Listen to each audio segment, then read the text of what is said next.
Russian President Vladimir Putin saying today that fugitive NSA leaker Edward Snowden is in Moscow and Russia will not stop him from leaving the country. It is Tuesday, June 25th. Welcome to Lunch Break.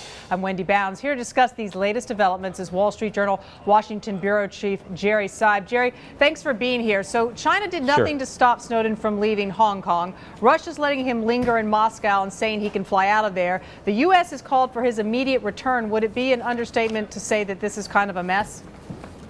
It's kind of a mess, and I think there's some pretty fuming people over at the White House. You know, Edward Snowden now seems a little bit like Tom Hanks in that movie, The Terminal, where he just stays in an airport transit lounge with no place to go.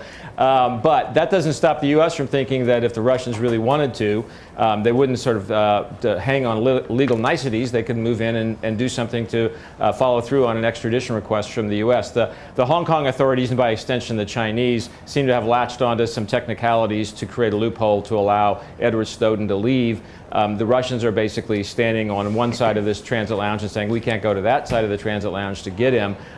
That's a sign I think both of them have essentially thumbed their noses at the U.S., and that's going to create some hard feelings here that will be around for a while. Well, let's parse through this, Jerry. I mean, this is your specialty. What do you think their calculations are here as they weigh the pros and cons of what they're doing? Well, I think the charitable way to look at the Chinese calculation is that they were trying to avoid an even bigger mess that would have come if they had decided to extradite Snowden to the U.S., which would have produced a potentially long-running legal battle in the Hong Kong courts that would have been embarrassing and been harmful to relations and would have stirred up a whole lot of anti-American popular sentiment in China. So maybe the Chinese were trying to do the best thing for the relationship and avoid that. That may have been their calculation. They also may have been just as happy to have Edward Snowden floating around and not their problem.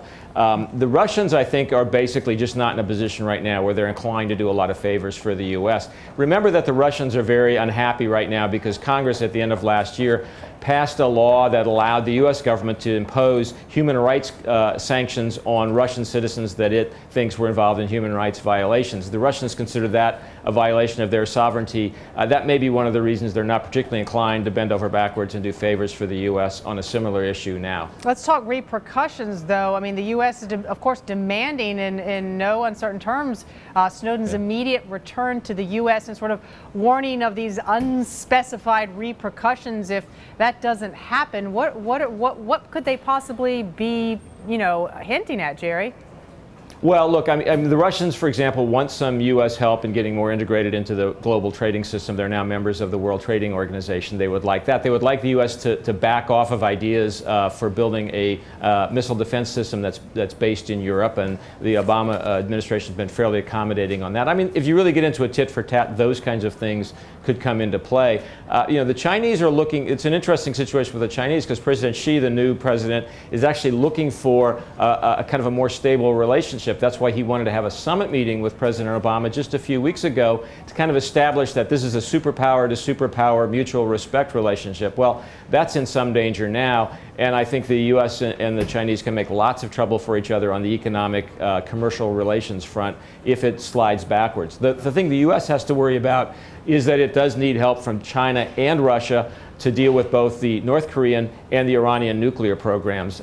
So there's a lot at stake in these relationships beyond Edward Snowden. All right, Jerry, good analysis as always. We will have more on the Snowden case on WSJ.com, and you can read further analysis by Jerry in his Capital Journal column. That's up there right now. Thanks, Jerry.